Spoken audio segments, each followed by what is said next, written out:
western suburbs. By the way, today, day number 20 below freezing, Cheryl and Rob. I do have temperatures above freezing tomorrow and still 40s for next week. We'll talk about that coming up. We deserve the 40s, Larry. Thank you. Now you can always get the latest forecast and check on the morning commute before you leave your home.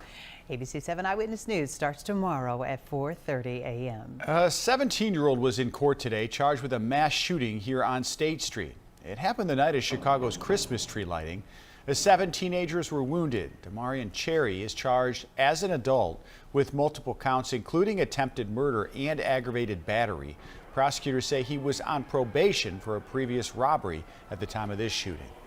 And murder charges now filed in the Labor Day weekend drowning of a beloved boat captain. Alexis Trader, now accused of shoving Nabil Abzal, or Captain Bill as he was known, into a gate at DuSable Harbor, caused him to fall into the water and drown. Trader's already behind bars for an unrelated burglary case.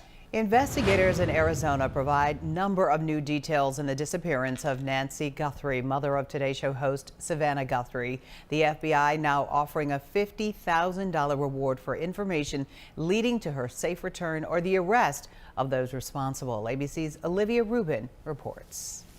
Today, the frantic search for 84-year-old Nancy Guthrie stretching into day 5. We believe Nancy is still out there. We want her home. But they say they have no suspects and no leads. A DNA test shows it was Nancy's blood on the porch. To anyone that may be involved, do the right thing. This is an 84-year-old grandma. Authorities have said they believe Nancy was taken from her home in the middle of the night on Saturday, now providing this timeline after they say Nancy was dropped off at home after dinner and her garage door closed at 9:50 p.m. At 1:47 a.m., the doorbell camera disconnects. At 2:12 a.m., software detects a person on a camera, but there's no video available. They had no subscription. Police say Nancy's pacemaker disconnected from her phone at 2:20 a.m. Savannah Guthrie and her siblings posting this video on social media last night, making this emotional plea. Everyone is looking for you, Mommy, everywhere. Authorities say they are still investigating the authenticity of ransom notes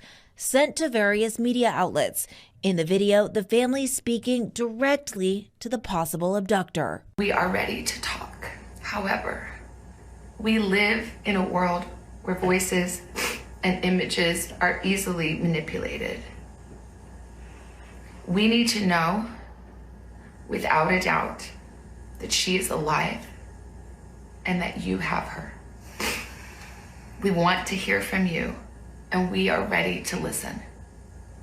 Please reach out to us.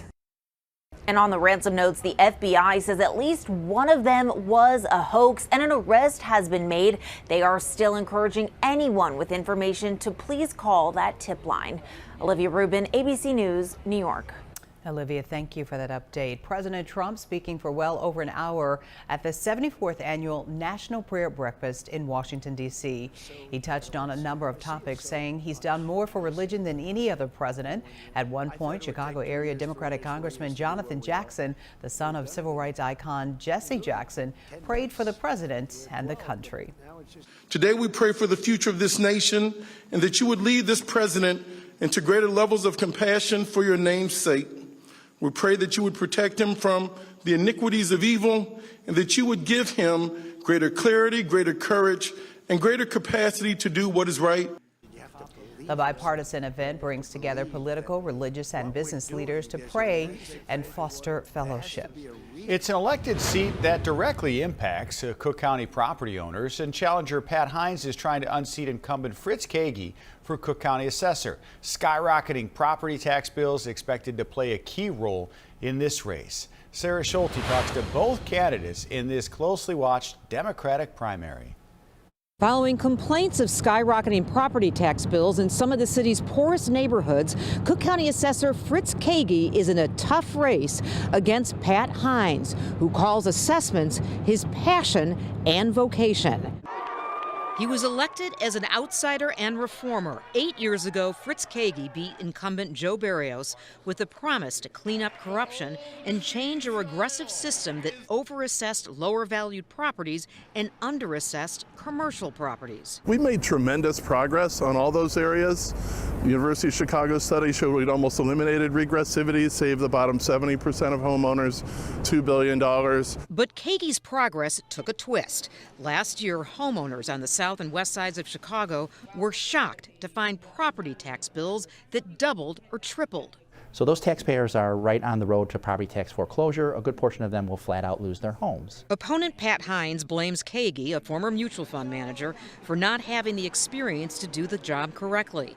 With endorsements from major unions, the Cook County Democratic Party, and some South and West Side alders, Hines says his experience as an appraiser and 2 decades in the Cook County Assessor's office makes him more qualified. He is currently the Lyons Township Assessor. I've been in every community in this county, from the top to the bottom, on the front lawns, assessing property. Hines says knowing each Cook County parcel and having competent people in the assessor's office to analyze the data are the key to credible assessments. But Kagi says recent spikes are caused by the Cook County Board of Review giving commercial properties reductions, including the Trump Tower. $700 was passed on to every single homeowner in Chicago this year because of big reductions like that on big commercial buildings that they didn't deserve. Hines disagrees. He says fair assessments start with the assessor. In what is shaping up to be a tight race, Kagi has been endorsed by both Illinois senators and 8 congressmen and women. His campaign is focusing on Hines' campaign donations. And my opponents, funded by the property tax appeals lawyers, taking all sorts of money from MAGA donors and big developers. This is merely a distraction by a failed assessor. While Kagi is critical of Hines' donations, the assessor has raised over $2.5 million in this race compared to Hines, who has raised just over $1 million. Some of Kagi's biggest donations come from his own pocket. Sarah Schulte, ABC7 Eyewitness News. Sarah, thank you. Chicago's early voting begins next week, February 12th, at 2 downtown locations. On March 2nd, city voting expands to all 50 wards. For suburban Cook County, early voting begins March 2nd, depending on where you live. Primary election day is March 17th. Early voting is now underway in Lake, Will, McHenry, Kane, and Kendall counties.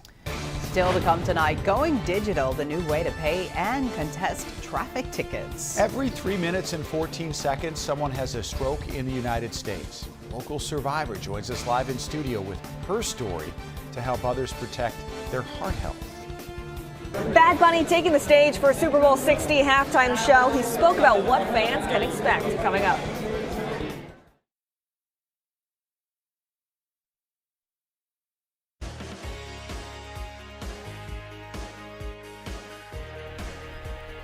Sure.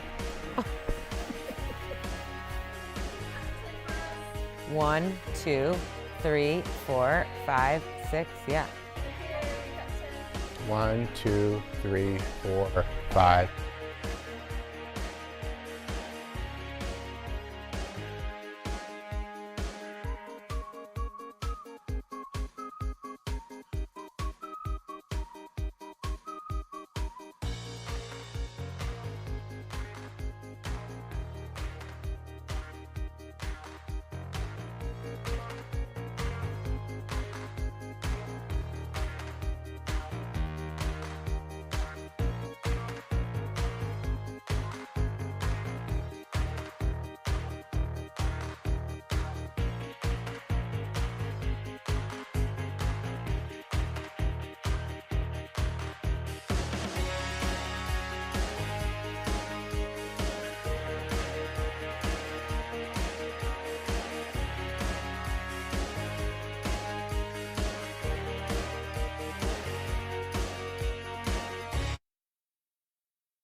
February is Heart Health Month, and the American Heart Association is putting particular emphasis on women's heart health. Tomorrow, the AHA says that cardiovascular disease will kill more than when all of the cancers combined. Now, one of the concerns is stroke. Between 2021 and 2023, more than 4 million women had a stroke, and women accounted for more than half of all stroke deaths. So joining us tonight on the Stream team, we have a very important, impactful guest here, a stroke survivor. Can you believe that? Lisa Katz and her husband Peter are here. Welcome to both of you to our Stream team today in our State Street studios. So Lisa is also an American Heart Association Chicago Go Red for Women board member. And that's really a wonderful opportunity. And we know we got to hear the journey of how you got there. So Lisa, tell us about your journey story, how you got here and what happened and what symptoms you had. Yeah, well, first, I want to thank you so much for having us here today. It means a lot. This is obviously a very important issue and a very important cause. So in September of 2018, we were flying home from California from a family celebration, 4.5-hour flight, but I'd been flying a lot for work and whatnot. And we landed at O'Hare and took an Uber home, and I just kind of didn't really feel much on the left side of my body. And as most working moms feel and say, like, oh, I'm sure I'm exhausted and dehydrated and I just need to get a good night's sleep. And even my husband was like, you're not going to help me put the kids to bed? And, you know, like as if I was being so lazy. But I went to bed, which was not smart. And I woke up in the morning and I had even less feeling on the left side of my body and my vision was all blurry. And so I said to him, I guess I should stop in the ER on my way to work today. And so, oh, like I'm going to go to the grocery store, then I'm going to go to the ER. Right, no big deal. Bringing my laptop. And he had to help me get dressed because I really couldn't use my left arm. I remember what I was wearing that day. And so he put me in an Uber to send me to the ER because he had to help with the kids to get them, you know, off to daycare where they went. And I mean, right when I went to the ER, as they were triaging me, they were asking me to do things like touch your nose and I couldn't do it. And but I knew that I couldn't do it. And they got me back for an MRI immediately. And so I was in the hospital about 10 or 11 days trying to figure out. They knew I'd had a stroke and they didn't know why. Based on the blood tests or based on the EKGs or all of the testing that they did. Correct. So, Peter, did you think because she was so young, no, she's fine, she's just, you know, she does everything. Did you kind of write it off as well? I did, and now that I really think about it, it's the number one thing that a spouse or a significant partner shouldn't ever do, because the key is if someone's not feeling like themselves, immediately they should go get checked out, because that's a difference that really makes someone survive something like this. I mean, what if she didn't take herself to the ER and she just went on to work and did her regular, because moms are so busy, they put themselves on the list last. Always. All the time, making sure, you know, the family is taken care of. So after you found out and you went through this journey and you are healed, what are the emotional, you know, hurdles that you had to overcome, and how did you get involved with this association and why? Well, ironically, I was on the board for the Go Red for Women before this happened to me. My dad's brother, my uncle, he had passed away suddenly from a heart attack, and I got involved with the board then. And then ironically, you know, a couple years later here, I was a victim too. And, you know, I feel like the last few months, as you know, we've been interviewed, you know, here, and you know, I'm being featured at our annual luncheon next Friday, and all these years, 10 years I've been on this board, Cheryl, and I see all these other women honored and celebrated for their survival stories, and I'm always so mesmerized by them and amazed by them for what they've done. And it's crazy to have relived it now, 8.5 years later, that like I'm one of them. Right. And you're a survivor. But I don't think about that every day. And I don't talk about the fact that I don't feel my arm from here to here today. And I don't feel 4 of my toes on my left foot. And that's just my everyday, right? And I, you know, do my workouts. I do my Orange Theory, and I did Pilates this morning, and I flew back from Miami from work trip last night. You know, I mean, I make time. There's 2 rules in my house. You got to do something active every day and something that scares you every day. That we're going to talk about that, but in the green room, we talked about a specific heart ailment. Tell us about that, what people can look out for. Absolutely. So 25% of the population has actually what I have and doesn't realize it. It's called a PFO. It's a hole between the left and the right atrium of your heart. And for me, a blood clot had traveled somewhere, they think, from my legs up through that hole in my heart into my brain, the basal ganglia on the right side, which affected left side of my brain and my vision. And so I had a surgical procedure a few months after my stroke where they implanted a device in my heart to close up the hole. And it takes about a year for it to settle in, to close the entire hole, to prevent that from happening again. I was on very heavy blood thinners for a while. Now I only take one small dose because I also have ulcerative colitis, so they don't want me on heavy blood thinners forever. But no, I mean, I think unless you go and get tested, most people don't even know that they have it. Right, because you didn't know until No, but something. things like staying hydrated. I wear compression socks on every road trip, every flight. I mean, there's so many healthy habits that all of us can do every day that we don't think about that actually aren't that hard to incorporate. But especially as working women and working moms that, like you said, we put ourselves last too often. So Peter, you're in charge of this person here, okay? That's funny. His face didn't move when I said that. But when I say that, I mean, you have to look out for symptoms now. You have to pay close attention to things. What would you advise partners to look out for and how to change their lifestyles to protect the people they love? I think that the key is to just be present in those moments and not think that someone is just complaining, because that's the difference. And no matter what, it's better to be cautious than the opposite of it, because like I said earlier, it's about survival. And the seconds, the minutes, those count for real. Are you overly, Peter? Or do you stand back? I mean, because sometimes I think I would be nervous about a family member. I would look for everything. Oh, she tripped. Oh, she didn't tie her socks right. I mean, those kind of things.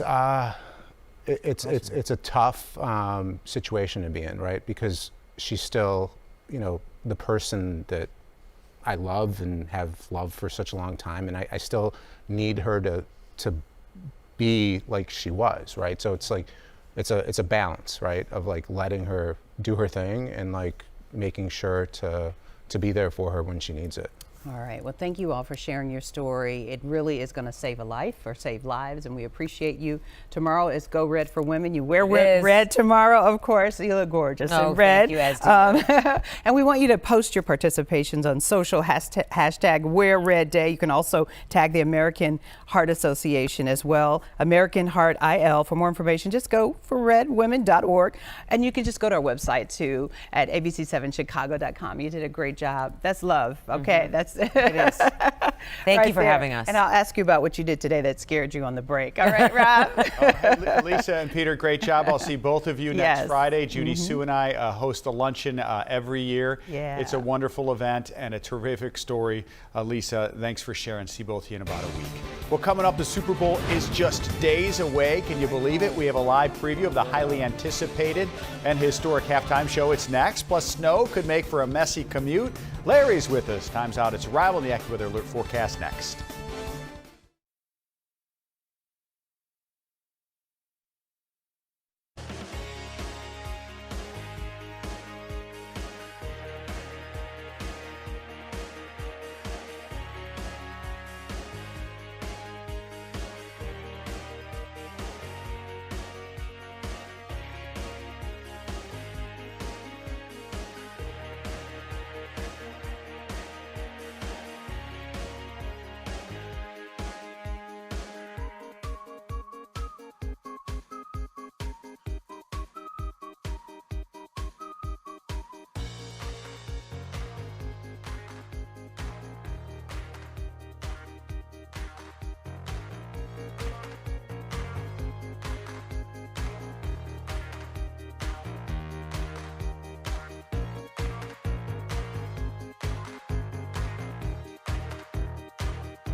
Fans getting excited for Sunday's big game, but it's also in the spotlight because Grammy-winning Super Bowl star, our superstar Bad Bunny, will headline the halftime show. It's expected to be a performance infusing Latin culture with America's most watched television event. Jacqueline Lee is at the Fan Zone in the Bay Area with what Bad Bunny himself had to say. Saw you at 4. Great to have you back here at about 7 our time.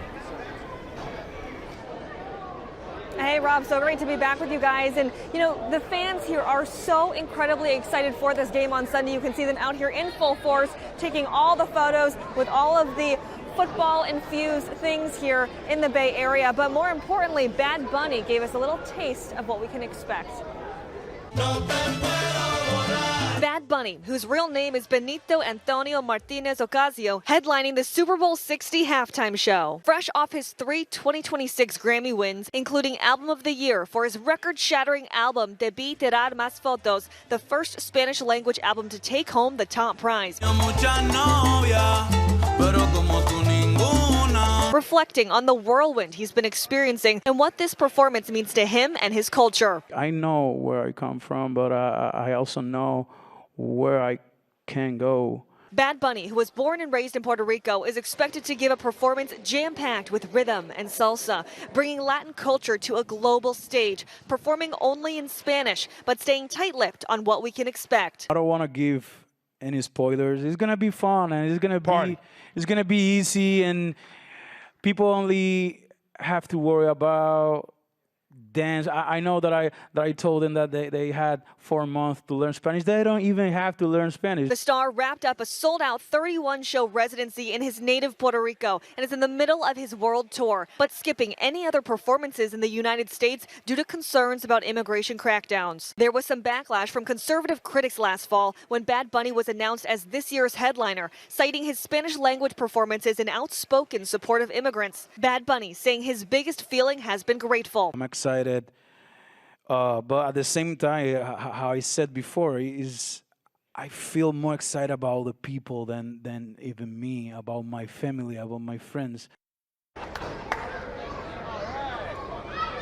And Bad Bunny said he can't wait to see all of the fans, his friends, and family in attendance. But he also hinted there might be several surprise guests on the stage, but I guess we'll find out come Sunday.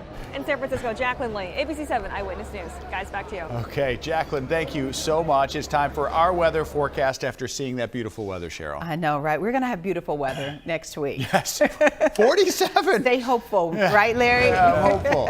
It's coming. 40's on the way. Yay, woo! Yeah, woohoo! Monday and Tuesday next week are still looking pretty mild for us, but we got some messy weather coming away tomorrow morning. Between about 2 o'clock and 7 o'clock in the morning, snow will be falling with a dusting to an inch or two here in the city and most of Cook County. But to the south and west, there'll be a little icy mix of some freezing rain, some sleet, and probably some snow mixed in as well. After about 8 o'clock in the morning through 5 o'clock in the afternoon, temperatures will get above freezing. Today was day number 20 in a row below freezing. I think we'll get a few degrees above freezing tomorrow throughout most of the daytime hours, but it's going to be quite windy tomorrow with gusts up to 40 miles per hour. And tomorrow afternoon, despite being a few degrees above freezing, we'll have some scattered snow showers around, and then temperatures plummet tomorrow night into Saturday morning. Wake up Saturday morning with wind chills below 0 and air temperatures about 12 to 6 above for early Saturday morning. So here's how this looks on my futurecast. Through the evening hours, we're dry. It'll stay cloudy, but after midnight, that's when that precipitation starts to move in. 4 o'clock in the morning, snowing for much of the area. The pink shaded area is where we get the freezing rain and sleet mixed in with some snow showers. Temperatures at 5:30, mostly below freezing. And then as we head towards 7 o'clock in the morning, still some of that precipitation coming down, but it will end from west to east after 7 o'clock in the morning. And by 9 o'clock in the morning, we're up above freezing. We'll top out in the mid to upper 30s during the afternoon tomorrow. Here are those scattered afternoon snow showers, which could be heavy enough to reduce visibility at times for the afternoon commute, and those snow showers will move out as we head into Friday night. Little lake effect will develop for northwest Indiana into Saturday morning. Look at the temperatures Saturday morning, down around 10 to single digits in our northwestern suburbs for Saturday morning. So the start of the weekend is going to be cold. How much snow tomorrow morning? A dusting to an inch or two across these areas shaded in this gray color, but out to our south and west, that's where some light ice will be possible, roughly from a line from Rockford to Aurora to Joliet down towards Kankakee. That's the zone where we'll have to watch for some light ice accumulation, which could cause some slippery conditions. Tomorrow, after we warm above freezing, we'll melt any ice that sticks and any snow that falls as well. Temperatures in the upper 30s with gusts to 40 miles per hour. Right now, we're sitting in the upper 20s. It's 29 degrees. And temperatures will hold pretty steady in the upper 20s through the night tonight. Still 32 out in Rochelle and above freezing in LaSalle, but 24 in Valparaiso and 28 right now over in Gary. Today, that high temperature, 31 degrees rather, 15 the low, 33 and 19 is the average high and average low. We'll hold steady in the upper 20s tonight. We'll get the snow and some freezing rain and sleet to move in first thing tomorrow morning. AccuWeather alert for the morning commute tomorrow. Then Saturday's a cold day. Sunday we're up to 32 and there are those 40s. Rob and Cheryl, we're going to go with 42 on Monday. I still kept that 47 on Tuesday with rain possibly late Tuesday. A little cooler again Wednesday and Thursday, but those 2 days are going to feel like a little taste of spring. Balmy, baby. April weather. It's going to be joyful. Take down all my Christmas decorations. Okay, finally. Wait a little longer. I haven't done that yet either. I know. Thank you, Larry. We got to take a quick break. We'll be right back. Yes.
Drivers in suburban Cook County won't have to wait days to see their traffic tickets anymore. A new online system rolling out to help drivers see, pay, or contest tickets faster. This applies to speeding, DUI, and driving on a suspended license or uninsured vehicle. Does not include red light camera and parking violations. Officers will use a tablet or other device to write tickets and transmit the information for approval before it goes to the court clerk's office.